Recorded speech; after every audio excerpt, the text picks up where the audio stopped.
NBA Today. I'm Andrea Acosta-Ruiz in for Malika Andrews. The Cleveland Cavaliers are one win away from their first Eastern Conference Finals since 2018. So here's how they got it done.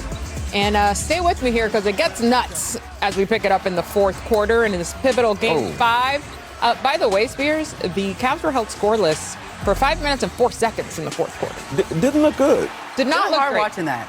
A little bit. But you know what? The Pistons capitalized off this scoring drought, regained the lead here.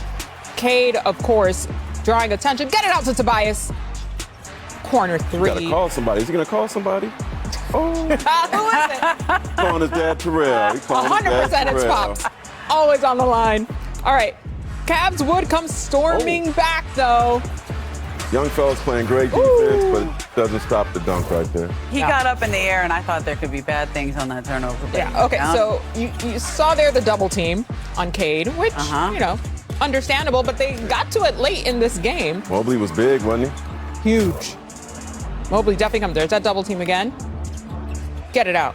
Look at James playing defense. Look at James moving his feet. No. Okay. However. Okay, James Harden, he does play defense. Sometimes. Huge. Okay, this is where things get real spicy in the final seconds.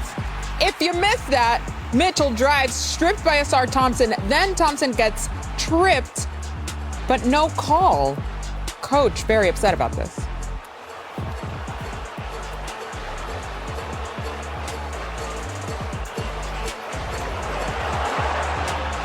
On that he fouled Asar.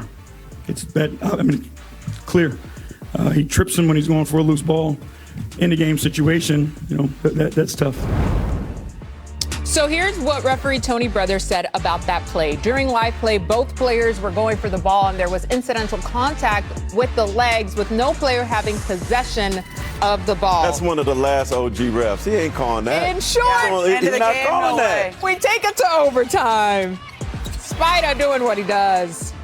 Banks that one in. He's back. You know, so many times the team comes back from a deficit and then loses in overtime because they run out of gas. Yeah. Cleveland had some extra. Massive. Check this out. Struz. Oh, okay. Crazy. Cade was not ready for him to try to steal there. All.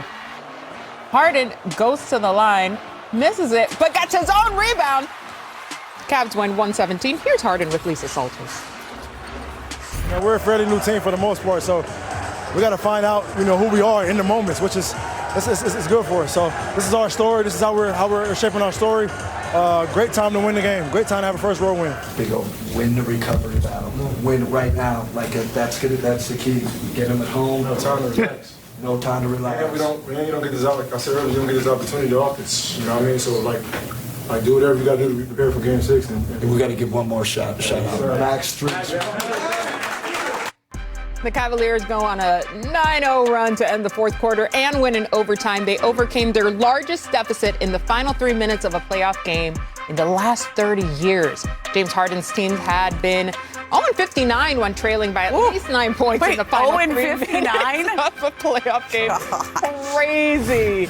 Wow. Thank goodness we have two of our senior writers here with me, Ramona Shelburne and Mark Spears. Guys, craziness for sure. This is what we sort of expect a little bit, but not to this degree. Ramona, the Cavs are now one win away from advancing here. What is their mindset going into Game 6? Well, I think you heard James Harden say some of that, which is we got to win right now. Yeah. It's Game 6. When you have an opportunity and you have a team and a chance to eliminate them, you don't take those for granted because he's been in this position before, and when you don't get it done, that becomes now your story, your legacy, something you have to live with. And he's in year 17. He doesn't know how many more of these opportunities he's going to have. And I think that's why he was open to going to Cleveland. You know, he could have vetoed that trade from the Clippers. He's from Los Angeles, but felt like this team gave him a chance to win, and they're right there. And they don't want to let that opportunity slip through, so they got to get it done in Game 6. No question. I mean, it's quite literally do or die. Mark, you've spent a lot of time with Donovan Mitchell this season. How poetic is it that he is on the cusp of getting to the conference finals, really for the first time in his career? This is the biggest game of his career for several reasons. I'm not putting extras on it. That's what it is. One, he's never been in the conference finals in his career. Two, he told me at the beginning, a couple weeks ago, that he and James and Joel Embiid have more to prove in the playoffs than anybody. Three, he's from New York. Right. Is that a bad accent? He's from New York. the New York Mets put food on his table. He used to be in their clubhouse all the time. Yeah. His dad works there. Right. He was a high school star in New York. He started the season in New York. He wants to finish the regular season in New York. Playing against the Knicks, his childhood team, went to the Garden as a kid, is a huge deal. And if that's his path to the finals and he's able to do it, I don't know if he could write it any better than that. Also, the but Knicks he has to win first. Also, the Knicks who had a chance to trade for him and didn't Oh. do the last little bit to get that trade done. Talk about it. There's a lot of layers to this one. All right, on the other side of things, the Pistons became the 5th 60-win team to lose 3 straight games in a best-of-7 series after taking a 2-0 lead. 3 of the previous 4 went on to lose the series. So the only exception was the 2006 Pistons against the Cavaliers. Here's Cade on his team trailing in the series. It's first 4 wins, though. We know that. We've had our back against the wall before. And at the end of the day, I mean, if we can't win a game on the road, how far are we really going to get in the playoffs? How far are we going to get in this league? So we got to go win a game on the road. That's what we're going to go do. Yeah, backs against the wall. Mark, how do you expect the Pistons to win 2 in a row? Well, one, maybe their fans could show up to Cleveland the way the Detroit fans. It's not far. Right? No, At all. They took over the arena. They showed a lot of disrespect in Detroit, but I think Jalen Duren's got to get them back. I mean, we know what Cade is. Jalen's an all-star too. Trajan Langdon, the general manager, and their coach both told me, JB, that they weren't upset about not making a trade for another scorer. They felt like they were fine. They wanted to give their guys a chance. Jalen didn't get much of a chance last game. He only played a little bit in the fourth quarter, didn't play in overtime. He's averaging 10 less points in this series than he did in the regular season, 4 less rebounds.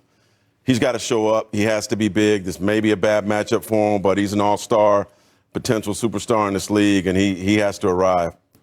Listen, I think they need some more gravity on the court to create space for everybody. I mean, Cade's doing everything, but there's a reason why they're putting a double team on him every single time. And the reason they don't have this space is Duncan Robinson wasn't able to play. He's had this lower back tightness.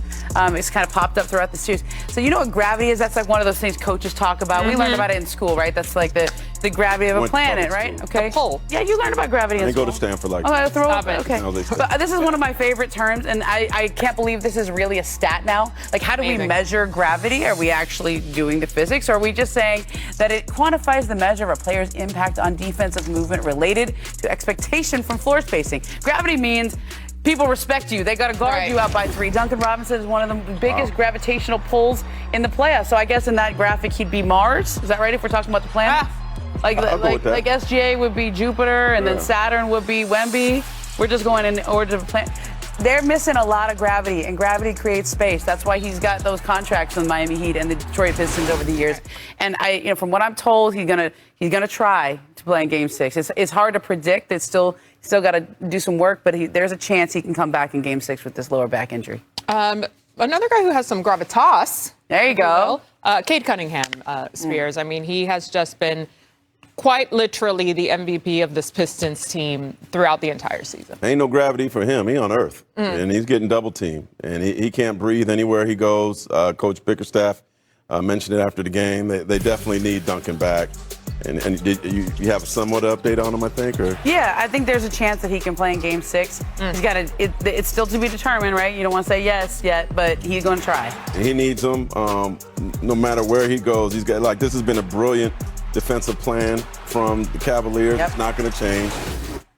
That's what makes it tough. when you Also, don't have a I was secondary waiting guy. for JB to go off on the refs a little bit. Cleveland has shot like 46 more free throws in the last couple. Tony games. Brothers don't play though. I know, but that's a difference in the last couple games here. All right, These are the vet before refs we now. go, These are we different have refs. A little bit of trivia for you guys. So here we go. Since the playoff expanded in 2003, can you name the only team to reach the conference finals after losing its first 5 road games in that preseason?